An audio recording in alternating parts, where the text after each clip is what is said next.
similar roles to play. Thank you. Are we still online? Does our man hear us? Professor Chomsky, did you get that question?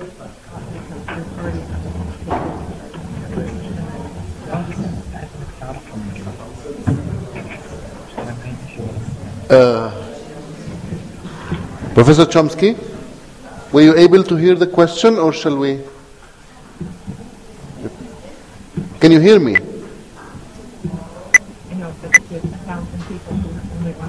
Hi there. لا مش شغال.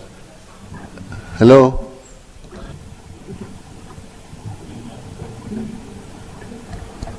Hello.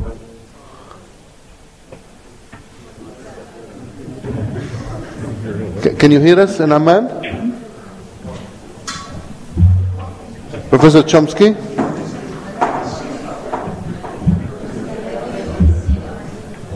لا مش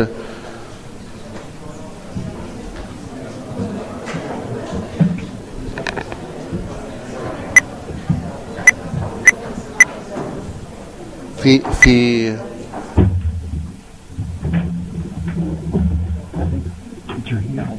No, we can't hear anything. Do you hear us? Do you hear us in Birzeit? We can hear you. The question is whether do you hear us? Oh, no. We hear you. Yes, we do. Okay. Well, the technicians are looking into it. Yeah. We did not hear the question. Yeah. Can you hear us now? Yes, we do. But the question, would you repeat, please?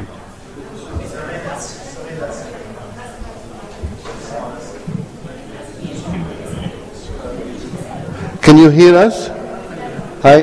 We only hear you, but we haven't heard the question. Okay. I will take the liberty of reformulating the question that has passed, and it mainly has to do with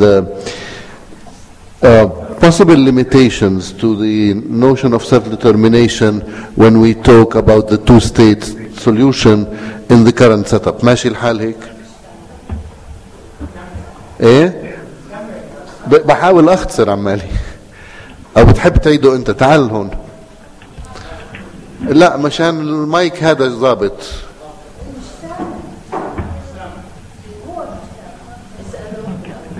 Hi, are you getting us in Amman? No. I can sort of guess the question, but... Hello. احكي. Professor Chomsky. Is there anybody? Can you hear us there?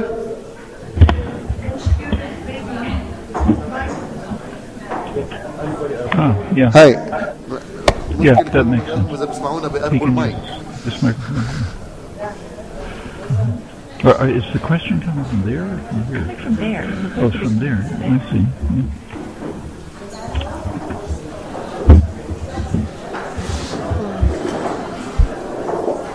Yeah. Hello, can you hear us in Birzeit?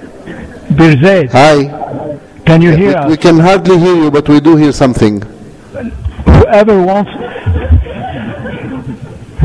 wants to ask a question, would you please tell the person to come to the microphone? Yes, that's a good idea. Thank you.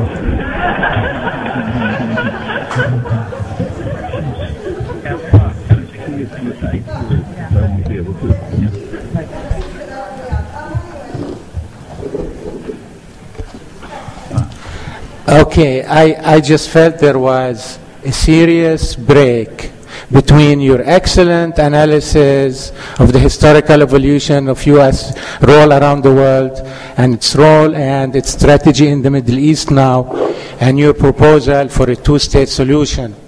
Because I guess I could frame it in the form of a question. Don't you think that the two-state solution would consolidate Israel's role as a major pillar of U.S. strategy in the region, because you're maintaining a solution within narrow nationalist confines or context, and that would not allow for any kind of action to undermine U.S. hegemony in the region, etc. Is that clear? So would a two-state solution contradict Israel's role in the region? Is that the question? Yeah. Yeah. Yes? Yes, of course. Back in, after the 67 war, the 1967 war, there was, of course, discussion in Israel about whether they should try to expand and become a richer, more powerful state, or they should move towards a situation of reconciliation with the region. And that came to a head in 1971 when Sadat made his offer.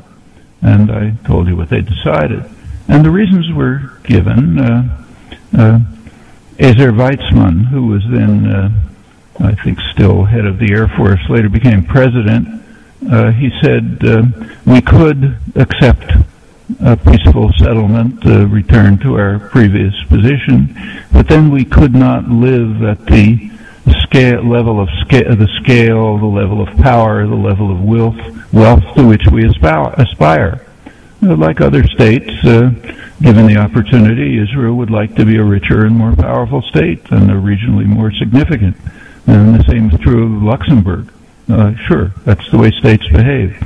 So if, in fact, a peaceful settlement were reached, Israel could still would still be by far the wealthiest state in the region per capita, not in resources, and the technological center, an economic center, and so on for the region, maybe sort of the way Japan is in the Asian system, but it wouldn't be the dominant power. And is it willing to accept that? Well, it wouldn't accept it by choice any more than any other power would give up its power. State would give up its power by choice, but circumstances might lead it to.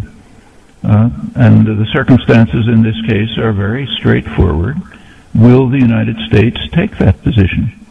If the United States decides to join the rest of the world, if we have proximity talks between the United States and the world, and they lead to the conclusion that the U.S. joins the world, then Israel simply will have essentially no choices.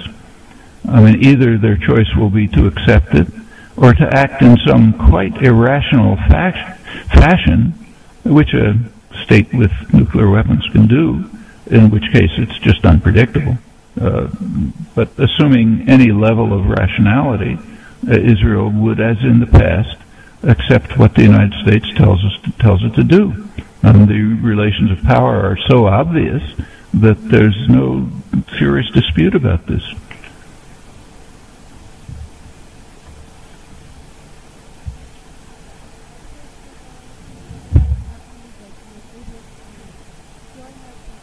Us partially resist the siege that's imposed on us here.